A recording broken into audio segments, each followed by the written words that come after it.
A man who once walked away from a major championship to watch his daughter graduate. That same man, at 56, has now been removed from a huge family celebration by that exact same daughter. You know the lefty magic, you know the 6 major trophies and the miraculous shots from the pine straw. None of that matters today. What matters is the quiet message where his eldest child told him he was no longer welcome at the table. Every golf fan remembers 2017. Phil pulling out of the US Open at Erin Hills to watch Amanda cross the stage. He chose her over golf, publicly, without blinking. I believe a player's true legacy is how his family treats him behind closed doors. Do you agree? Hit subscribe to uncover the real story. What changed between that proud moment and this year? It was not just one bad weekend. It was a slow chain of decisions that quietly poisoned his most important relationship. The internet is full of wild rumors about a massive fight over a holiday dinner. The real reason for this removal is far more complicated than a simple argument. The exact moment Phil realized his daughter was serious is where this story gets truly dark.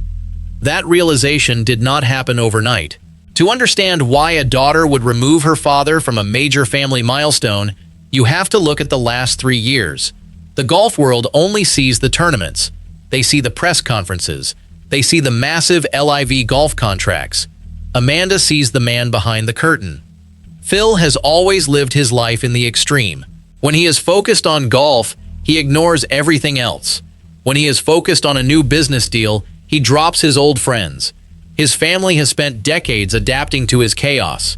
Amanda grew up with a father who was either winning major championships or facing intense public scrutiny. She learned to stay quiet. She learned to keep her head down. The last 3 years tested that patience to the breaking point. First came the gambling tapes. The audio from 2021 where Phil admitted to betting millions on golf. The world laughed it off as a quirky character trait. The media called him a unique character.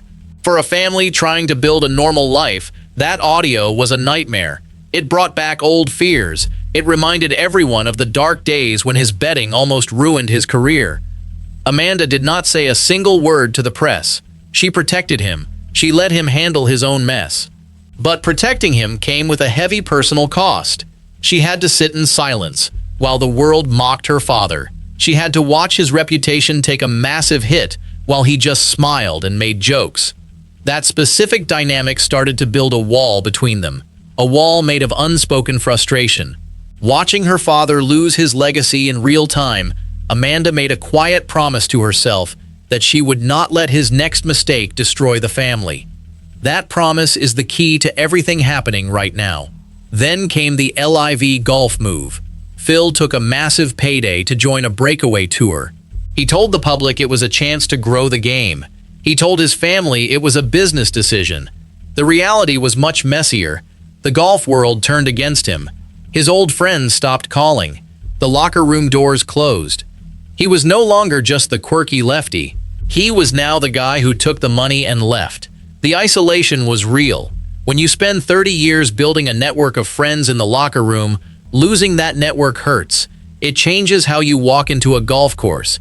It changes how people look at you in the parking lot. Amanda saw this change. She saw the anger in his eyes when he talked about his former peers.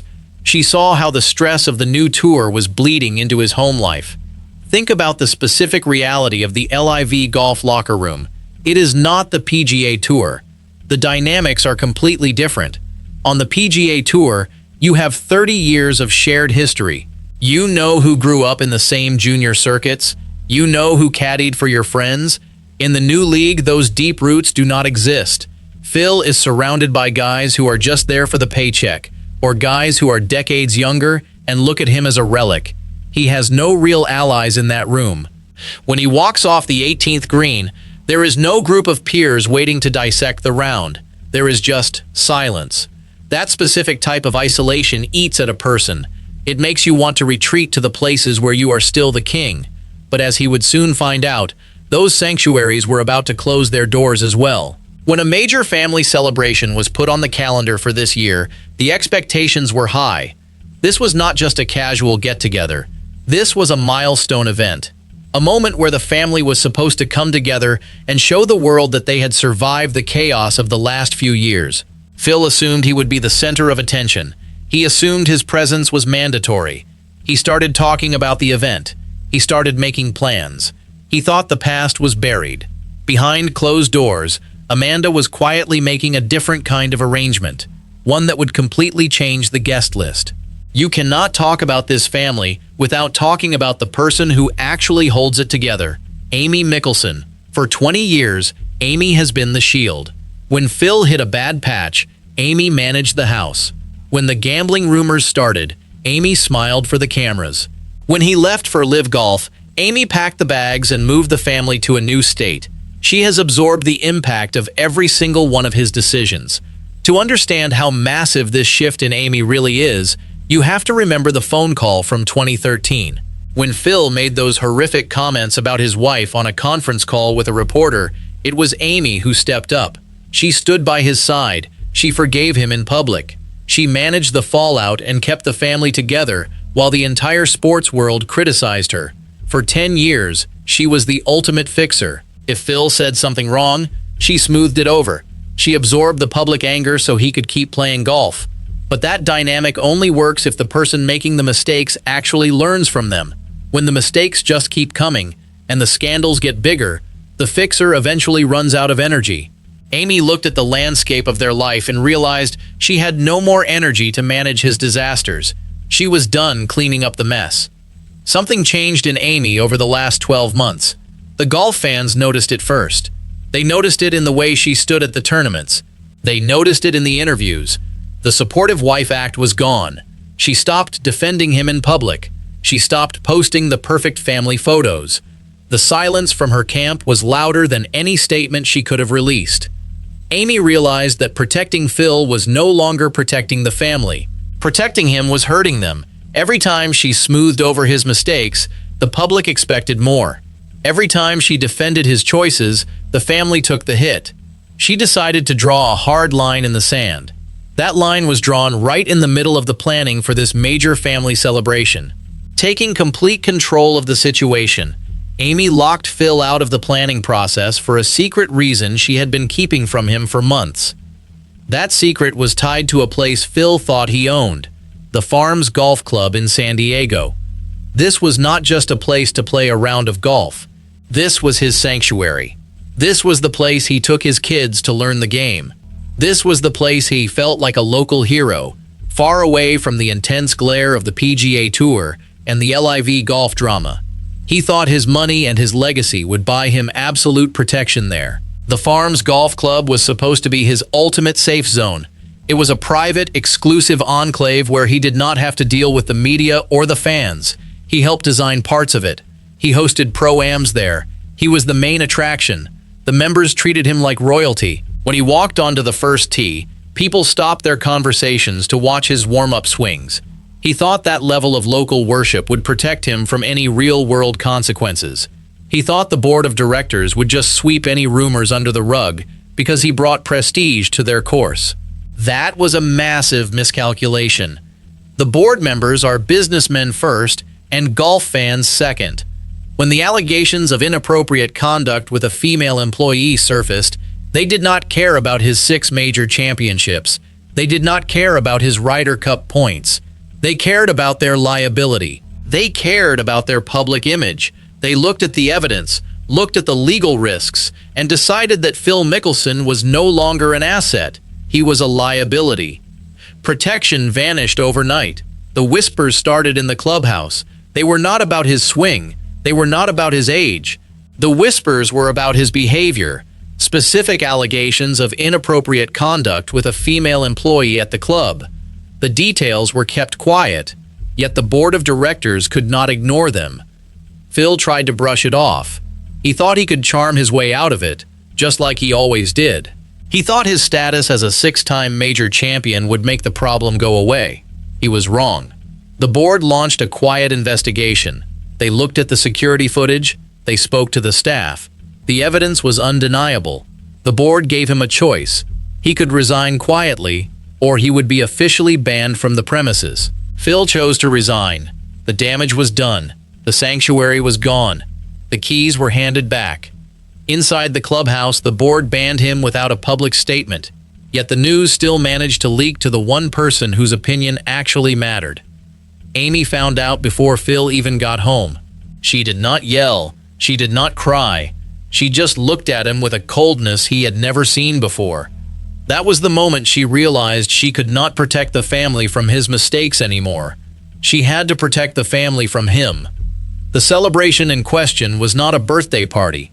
It was not a holiday dinner. It was Amanda's college graduation party, combined with a major family anniversary for Amy and Phil. It was supposed to be the ultimate showcase of the Mickelson family surviving the storm.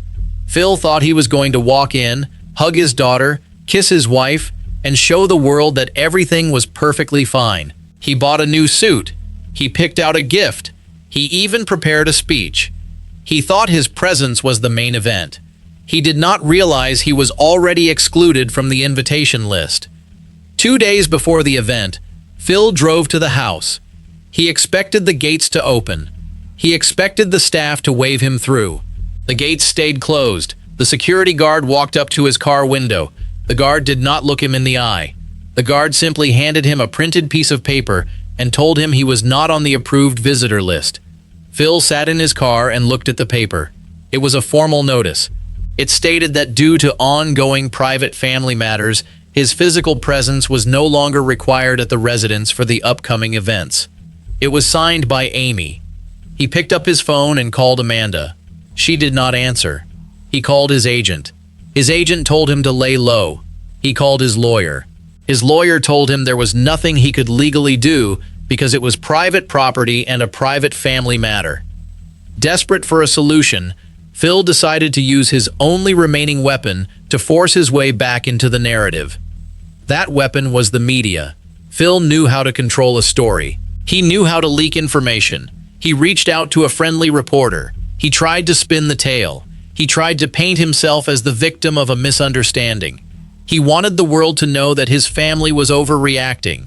He wanted the public pressure to force Amy and Amanda to open the gates.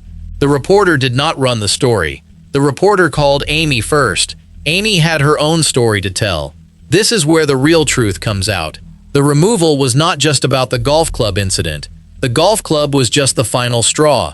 The real reason Amanda removed him goes back to a private conversation they had 6 months ago. Amanda sat him down. She told him about the toll his lifestyle was taking on her own mental health. She told him about the anxiety she felt every time his name was in the news. She told him that she could not build her own future while constantly cleaning up his past. She asked him to step back. She asked him to go to therapy. She asked him to just be a father, without the ego, without the cameras, without the noise. Phil refused. He told her she was being dramatic. He told her she did not understand the pressure he was under. He told her that he was doing this for them. He completely missed the point. He thought providing money and fame was enough. He did not realize that his family just wanted peace. Sent at 2 in the morning, Amanda's response to his refusal was a single text message that changed everything. The text message was short. It was final. It said that if he could not respect her boundaries, he could not be part of her life. She blocked his number. She blocked his email. She told the security team at the house to enforce the boundary. This is the actual removal. It was not a dramatic fight at a dinner table. It was a quiet, calculated decision by a daughter who finally realized her father would never change. She removed him from her life to save herself. The graduation party was just the first major event where she enforced that boundary in public. Refusing to speak to the press about the private details, the silence from Phil's camp was the loudest confirmation the golf world ever received. The aftermath has been brutal for Phil. He is 56 years old. He is isolated. He is missing tournaments. The official excuse is a family health matter. The people close to the situation know the truth.